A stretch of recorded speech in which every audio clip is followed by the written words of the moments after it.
Hello friends, welcome back to the new video guys. In this video guys, I am going to show you guys how can you change your hotspot device name in your Tecno phone. Guys, you want to change your hotspot device name in your Tecno phone. So guys, you can change it. And guys, now let's see how to change hotspot device name in our Tecno phone. Guys, in this video guys, I am going to show you friends how can you change your hotspot device name.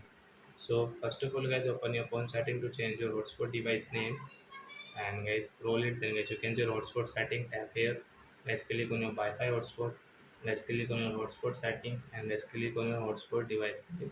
So guys tap here, guys we will cut into guys name only Tecno phone.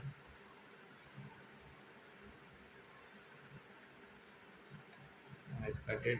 Okay, save hotspot setting, guys tap here again, and guys now you can see guys your hotspot device name has changed into Tecno phone with icon guys. So I hope friends you have understood how to change hotspot device name in a Tecno phone. So that's it guys, thanks for watching. So guys now we will meet on next video guys with new topic.